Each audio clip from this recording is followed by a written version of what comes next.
하나님의 말씀은 갈라디아서 6장 1절부터 5절까지 말씀입니다.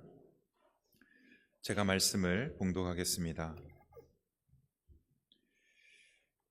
형제들아, 사람이 만일 무슨 범죄한 일이 드러나거든 신령한 너희는 온유한 심령으로 그러한 자를 바로잡고 너 자신을 살펴보아 너도 시험을 받을까 두려워하라. 너희가 짐을 서로 지라. 그리하여 그리스도의 법을 성취하라. 만일 누가 아무것도 되지 못하고 된 줄로 생각하면 스스로 속임이라. 각각 자기의 일을 살피라. 그리하면 자랑할 것이 자기에게는 있어도 남에게는 있지 아니하리니 각각 자기의 짐을 질 것이라. 아멘. 교회를 세우는 두 가지 원리라는 제목으로 하나님 말씀을 전하겠습니다.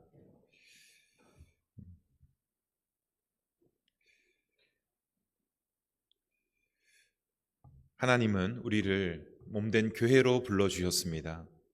교회가 무엇입니까? 교회는 예수 그리스도가 머리가 되고 그 머리의 지체로 부름받은 공동체가 바로 우리입니다. 그러므로 교회는 예수님의 생명을 함께 누리는 생명 공동체인 것이죠.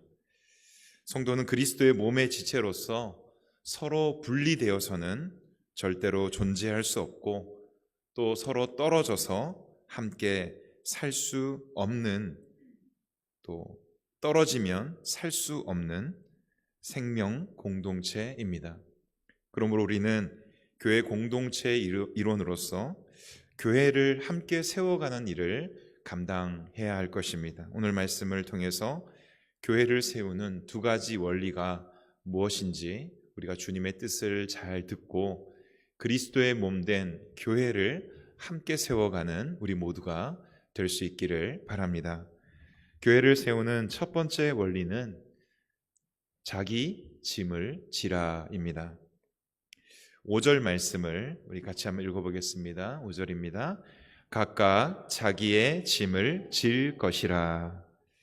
주님은 성도들에게 각각 자기의 짐을 지라라고 말씀하십니다. 성도의 삶의 기본 윤리, 인간관계의 기본 윤리는 자기의 일을 먼저 잘 감당하는 것입니다. 남에게 해를 끼치지 않는 것이 성도의 기본 윤리라 할 수 있는 것이죠. 하나님께서는 각 지체마다 그 지체로서 감당할 수 있는 은사를 선물로 주셨습니다. 성도 개개인은 자기 자리에서 자기의 역할을 잘 감당함으로 함께 건강한 몸을 이루어가도록 하나님은 우리를 교회의 몸으로 불러주셨습니다. 자기 짐을 잘 지는 것을 오늘 말씀은 세 가지 단계로 말씀하고 있는데요. 첫 번째로 자기 짐을 잘 지려면 자기 안에 교만을 버려야 한다라고 말씀합니다. 3절 말씀 우리 같이 읽어보겠습니다. 만일 누가 아무것도 되지 못하고 된 줄로 생각하면 스스로 속임이라. 자기 역할을 잘 감당함에 있어서 우리가 버려야 될 것이 있는데 그것은 교만함입니다. 내가 내 역할을 잘 감당하는 것은 당연한 일이고 자연스러운 일이고 하나님께서 주신 은혜를 따라서 마땅히 해야 하는 일이죠. 그런데 우리는 자기 일을 잘 감당하면서 형제를 바라보며 형제가 못하고 형제가 감당하지 못하는 것을 정죄하고 비난하는데 우리가 몰두할 수가 있습니다. 예수님께서는 이러한 자들을 향해서 스스로 속이는 자다, 스스로가 속이는 교만한 자다라고 말씀합니다. 마태복음 7장 5절 말씀 우리 같이 한번 읽어보겠습니다. 외식하는 자여 먼저 내 눈 속에서 들보를 빼어라. 그 후에야 밝히 보고 형제의 눈 속에서 티를 빼리라. 우리가 형제의 티가 너무나 잘 보인다면 혹시 내 눈 안에는 들보가 있는 것이 아닌지 우리는 우리 자신을 먼저 잘 살펴보아야 합니다. 형제의 눈 속에 티가 자꾸 보이지만 내 눈에 들보가 있는 것을 보지 못하는 자들이 예수님 당시에도 지금 이 시대에도 많이 있을 수 있기 때문입니다.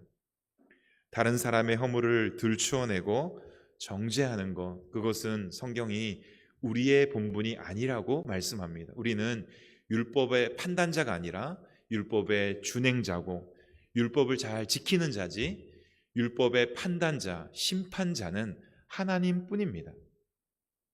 다른 사람을 깎아내림으로써 나를 은근히 높이려는, 나는 옳다라고 하는 이 마음을 가지는 교만이 바로 패망의 선봉이고 넘어짐의 앞잡이가 됩니다. 자기 짐을 잘 지려면 먼저 내 안에 교만함을 버려야 합니다. 자기 짐을 잘 지려면 두 번째로 각각 자기의 일을 잘 살펴야 한다라고 말씀합니다. 4절 말씀 우리가 읽겠습니다. 각각 자기의 일을 살피라. 그리하면 자랑할 것이 자기에게는 있어도 남에게는 있지 아니하리니. 각각 자기 일을 잘 살피면 자랑할 것이 자신에게는 있어도 남에게는 없다라고 말씀합니다. 우리는 형제를 향해서 지적하기 이전에 먼저 겸손하게 자신의 일들을 살펴보아야 합니다.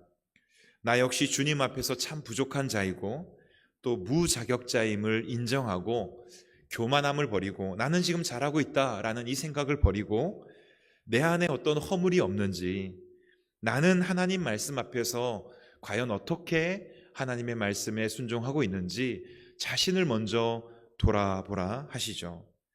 자기를 살피라라고 말씀하고 있는데요, 이 살피라라는 단어가 이 원어의 뜻이 시험하다, 불로 금을 연단하다라는 뜻을 가지고 있습니다. 우리는 자기 자신에게는 참 관대하기 쉽죠. 남에게는 엄격하면서 자기 자신에게는, 왜냐하면 자기 기준을 따라서 자기가 살아가니까 자기 기준에는 옳은 것이죠. 그렇지만 하나님 기준에는 옳지 않은 것들이 많이 있잖아요. 그래서 우리는 자기 자신에게는 관대합니다. 자기 자신이 옳은 거라 생각하는 대로 살기 때문이죠. 그런데 불로 금을 연단하듯이 우리 자신을 하나님의 말씀 앞에서 철저하게 다시 한번 되돌아본다면 우리가 남을 비방하고 비난하고 깎아내릴 수가 없는 존재임을 깨닫게 되는 것이죠. 자신을 잘 살피면 자랑할 것이 자기에게는 있어도 남에게는 있지 않다라고 말씀합니다. 이것이 무슨 뜻일까요? 성도가 자랑할 것이 자기에게는 있어도 남에게는 있지 않다. 똑같은 거 아닌가요? 내 마음속으로 자랑해도 그거는 하나님, 마음을 보시는 하나님 앞에 그 자랑은 나쁜 거 아닐까요? 자기에게 자랑할 것이 있다는 것은 성도 안에 성도가 가지고 있는 영광이 있기 때문입니다. 성도는요, 참 부족하고 연약한 자지만 예수 그리스도께서 그 핏값을 주고 하나님의 자녀라는 신분을 우리에게 허락해 주셨습니다. 우리가 그리스도의 영광스러운 몸으로서 지금 부름을 받았고, 하나님께서 예수 그리스도의 생명과 맞바꿔서 우리를 하나님의 자녀로 불러주셨습니다. 그러니까 우리 자신을 바라볼 때 우리는 하나님 앞에 용서받지 못할 참 죄인이었고, 그리고 하나님 앞에 나아갈 수 없는 연약한 자이지만 예수 그리스도 안에서 주신 이 영광스러운 신분을 기억할 때, 이것이 너무나 크고 너무나 값지기에 이것이 우리 스스로 자랑할 만하다는 거죠. 영적인 자긍심을 가질 만한 하나님 자녀됨의 신분이 너무 귀하기 때문입니다. 그러나 이것을 가지고 형제를 향해서 나를 자랑하는 것으로 할 수가 없는 것이죠. 은혜로 자녀가 되었는데 내가 너보다 더 잘났다고 형제의 허물을 깎아내리고 나를 높일 수가 있겠습니까? 그럴 수 없다는 것이죠. 이 은혜를 가지고 다른 사람을 낮추고 자신을 높이기 위해 결코 자랑할 수가 없습니다. 그러므로 우리는 교만을 버리고 먼저 겸손하게 각각 자기 일을 먼저 살펴야 합니다. 그리고 나서 각각 자기 짐을 지라 말씀합니다. 자기 짐을 지는데 각각 하나님께서 맡겨주신 그 짐을 지라라고 말씀합니다. 5절을 다시 한번 읽어보겠습니다. 각각 자기의 짐을 지을 것이라. 우리에게는 다른 사람이 대신 져줄 수 없는 내가 져야 될 짐들이 있습니다. 우리가 속한 곳에서 내가 있는 그 자리, 남이 대신 져줄 수 없는 자리들이 있습니다. 내가 지지 않으면 그 자리가 비어버리는 그런 자리들이 있죠. 각각 져야 할 짐이 있습니다. 하나님께서는 내게 맡겨주신 내 할 일과 나의 갈 길을 주셨습니다. 하나님께서 내게 감당하라고 주신 자기 십자가 우리는 지고 주님을 따라가야 합니다. 로마서 2장 6절 말씀 우리 같이 한번 읽어보겠습니다. 하나님께서 각 사람에게 그 행한 대로 보응하시되, 하나님은 각 사람이 행한 대로 그 일을 보응하시는 분이십니다.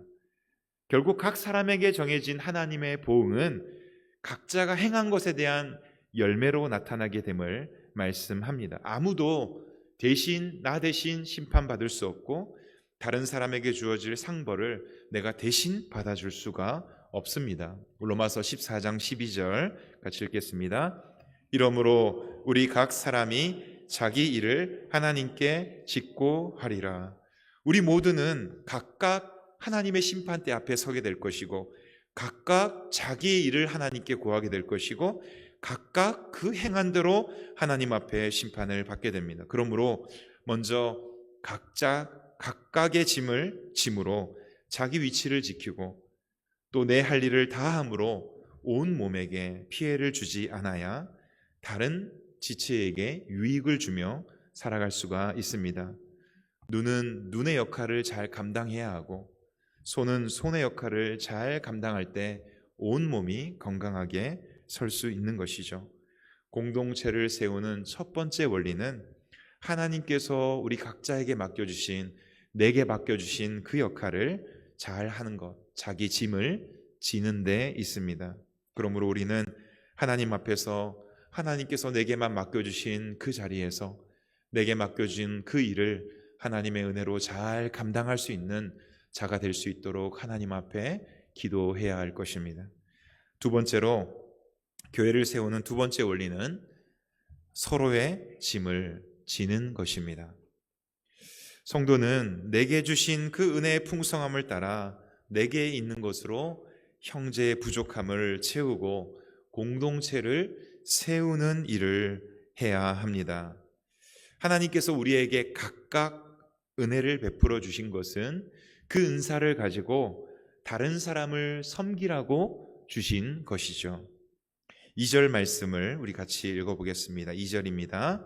너희가 짐을 서로 지라 그리하여 그리스도의 법을 성취하라.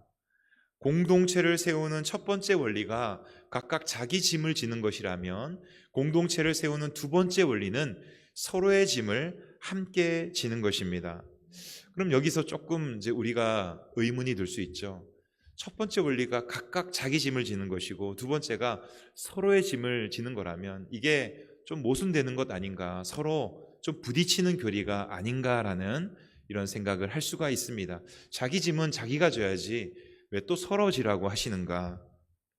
오늘 이 원어 성경을 보면요, 이 짐이라는 단어를 다른 단어로 사용하고 있습니다. 오늘 여기 PPT에도 나오는데요, 5절 말씀에 각각 자기 짐을 지라 할 때 자기 짐의 그 짐은 짐이라는 이 포르티온이라는 그러한 단어를 썼습니다. 이 단어는 작고 개인이 소지하고 들 수 있는 개인 짐을 의미하는 단어입니다. 포터블이란 단어가 여기에서 나온 것이죠.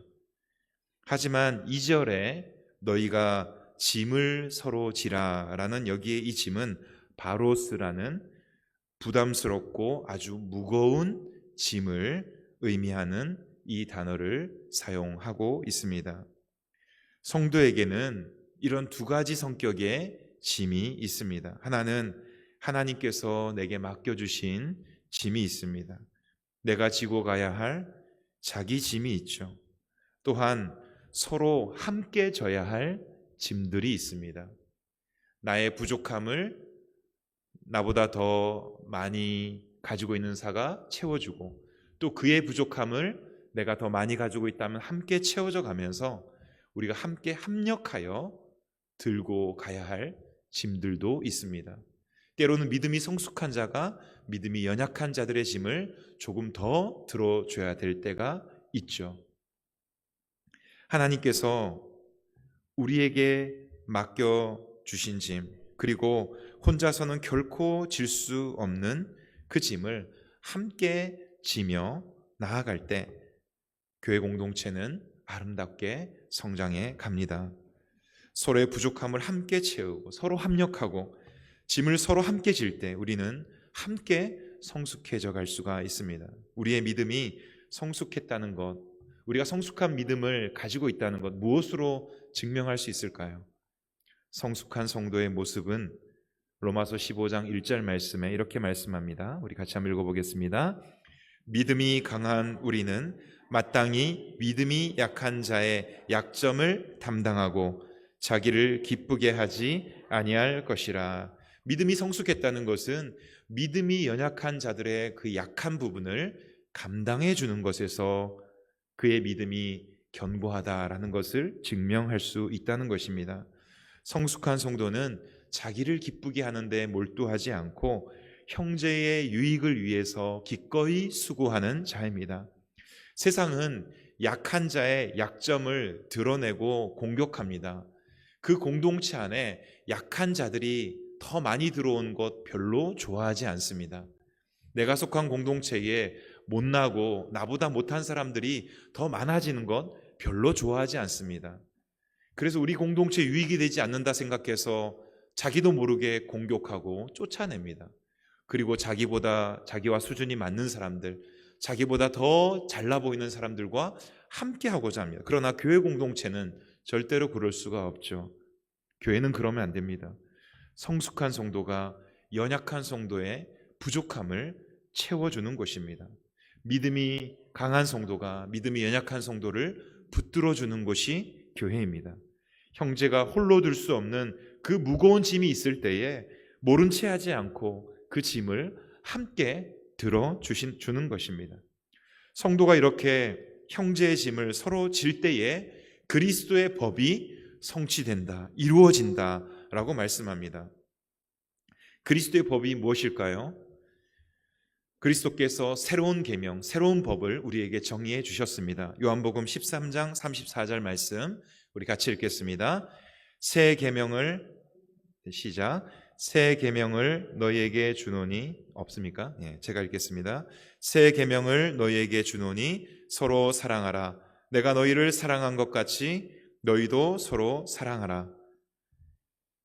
주님께서 주신 새 계명, 바로 그리스도의 법은 성도가, 제자가 서로 사랑하라는 법입니다. 사랑의 법을 우리에게 주셨습니다.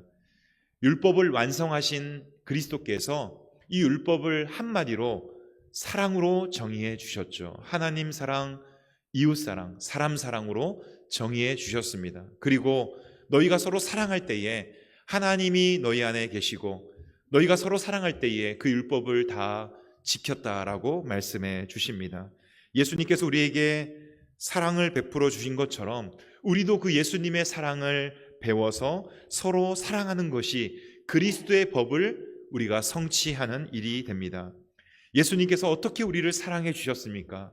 예수님은 우리가 홀로 질 수 없었던, 우리가 결코 질 수 없었던 죄의 짐을 우리 대신 지신 분이십니다. 십자가에서 우리의 죄값을 대신 지시고 우리 대신 십자가에서 죽으시고 부활하시고 우리의 생명의 주가 되신 분이 예수 그리스도이십니다. 그리스도께서 우리 죄의 짐은 가져가시고 우리에게는 자녀됨의 특권과 은혜를 베풀어 주셨습니다. 그리스도께서 우리의 짐을 대신 지심으로 우리는 죄의 용서의 은혜를 누리고 하나님의 자녀가 된 것이죠. 그러므로 그리스도께서 우리의 짐을 대신 져 주셨듯이 우리도 형제의 짐을 함께 지는 것이 그리스도의 사랑을 받은 그 사람들의 자연스러운 본분이라 말씀하십니다. 여러분, 우리가 오해해서는 안 됩니다. 교회는요, 완성된 사람들이 모인 곳이 아닙니다. 교회는요, 죄인들의 공동체입니다. 여러분, 허물이 보이면 당연한 겁니다, 사실은. 여러분, 우리 자신을 봐도 그렇잖아요. 여러분 자신을 볼 때 나는 죄 없다, 나는 허물이 없다, 자신할 사람이 있습니까? 있다면 다음 주부터 이 자리로 제가 모시겠으면 저는 자격이 없는 것 같아요. 그런 분이 있는데 제가 여기서 설교를 할 자신이 없습니다.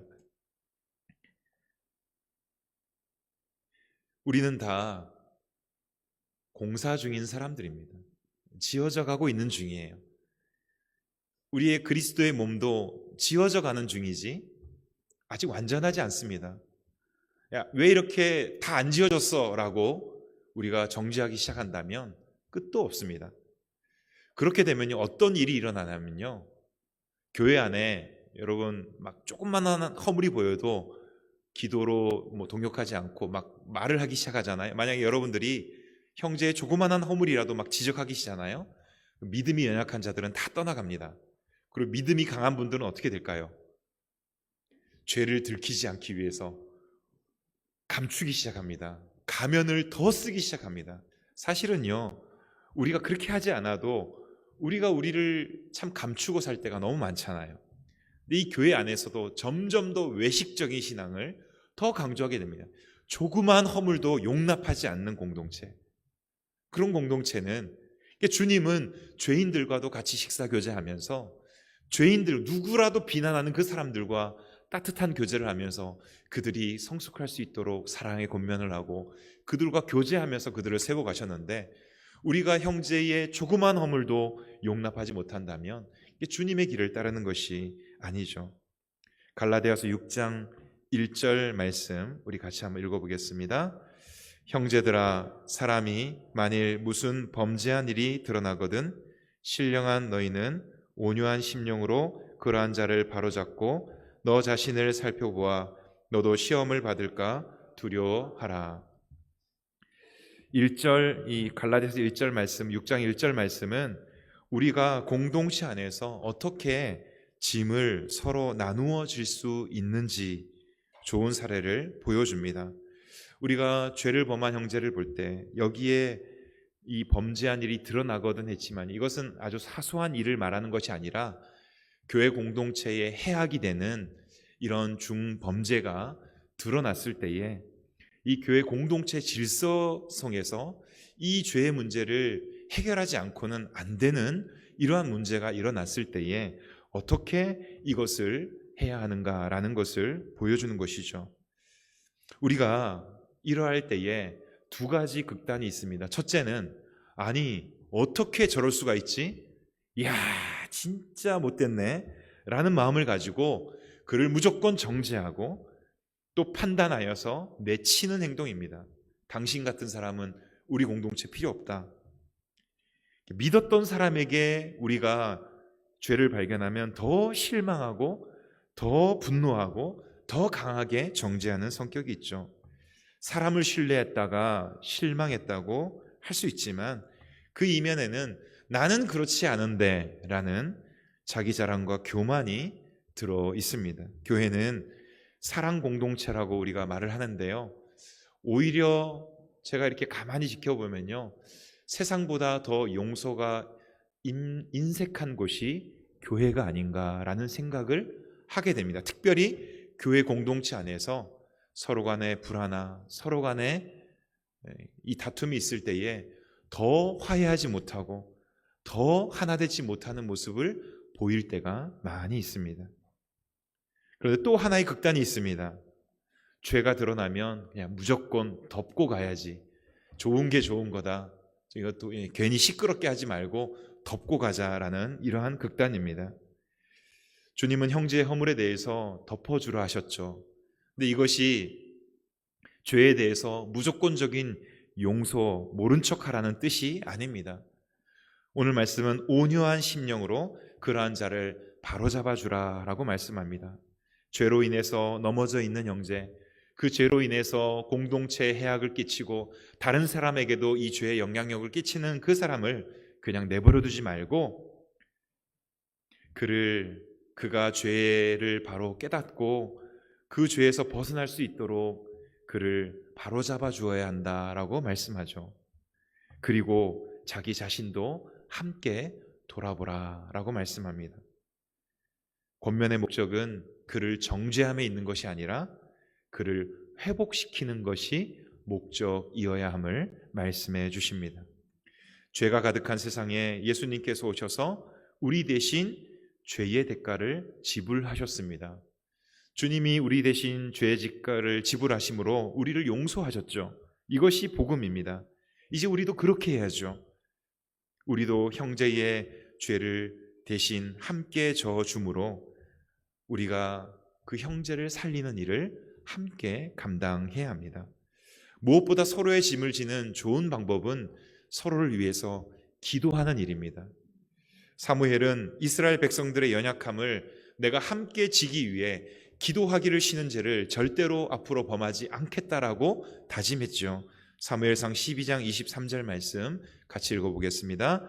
나는 너희를 위하여 기도하기를 쉬는 죄를 여호와 앞에 결단코 범하지 아니하고, 우리는 기도하기를 쉬는 죄를, 기도를 쉬지 않으므로 서로의 짐을 나누어 줄 수 있습니다. 성도를 위한 기도는 교회를 굳게 세워가는 것이죠. 약속하신 성령께서 공동체의 하나됨을 우리의 기도를 통해서 지켜주시기 때문입니다. 그래서 새벽을 함께 깨우는 성도들이 많았으면 좋겠습니다. 새벽을 깨우지 못하면 우리 사랑방 리더를 통해서 제가 새벽 말씀을 전해드리겠습니다. 여러분 집에서 그 말씀을 듣고 교회를 위해서, 여러분 가정을 위해서, 성도들을 위해서, 이 나라를 위해서 우리가 함께 기도로 동역하는 우리 서부 가족들이 다 될 수 있기를 바랍니다. 무릎으로 사는 성도들이 더 많아지기를 소망합니다. 금요 기도회에 함께 뜨겁게 기도하는 성도들이 더 많아지기를 소망합니다. 여러분 오늘 말씀에서 우리가 꼭 기억해야 될, 주목해야 될 단어가 하나 있습니다. 그것은요, 각각이라는 단어고 서로라는 단어입니다. 우리는 각각 주어진 일에 충성해야 됩니다. 그리고 서로 짐을 져야 합니다. 이 서로라는 말이 굉장히 중요합니다. 서로 짐을 지어주고 서로 책임을 다하는 공동체가 바로 교회 공동체입니다. 더불어 함께 성장하도록 우리는 부름을 받았습니다. 창세기 3장 4장에 보면요, 교회와 세상의 결정적인 차이가 나타나는 전형적인 모습이 드러납니다. 3장에 보면 죄가 이 땅에 들어와 타락하게 되죠. 그리고 나서 4장에 보면 죄가 들어와서 사람에게 어떤 일이 생기냐면 가인이 아벨을 죽이는 일이 일어납니다. 아벨을 죽인 가인에게 하나님께서 찾아오셔서 창세기 4장 9절 말씀에 내 아우 아벨이 어디 있느냐라고 묻습니다. 그때 가인은 아무도 없는 들판에서 아벨을 죽였죠. 아무도 못 봤을 거라고 생각했지만 하나님은 보셨습니다. 하나님은 알면서도 물어보셨습니다. 회개의 기회를 주신 것이죠. 내 아우 아벨이 어디 있느냐? 하나님은 다 보고 계셨습니다. 다 알고 계셨지만 가인에게 물으셨죠. 그때 가인이 하나님에게 어떻게 대답합니까? 내가 알지 못하나이다. 내가 내 아우를 지키는 자니까. 하나님, 내가 내 아우를 지키는 자입니까? 자기가 죽였으면서도 뻔뻔하게 하나님 왜 아우를 내게 묻습니까? 내가 아우를 지키는 자입니까? 라고 말을 합니다. 여러분, 오늘 우리 교회 안에도 하나님께서 우리의 형제들을 이름을 부르면서 지금 이 형제가 넘어져 있는데 어쩐 일이냐 물으실 때 우리도 영적으로 이렇게 대답할 수가 있는 것이죠. 하나님, 제가 그 형제를 지키는 자입니까? 그 형제가 넘어진 것이 나와 무슨 상관입니까? 가인 같은 모습으로 우리가 서 있을 수 있다는 것이죠. 교회가 어떤 곳입니까? 교회는요, 하나님, 제가 아벨을 지키는 자입니다. 하나님, 제가 저 형제를 지키는 자입니다. 저 형제의 넘어진 것은 저 때문입니다. 저 형제의 아픔은 곧 나의 아픔입니다.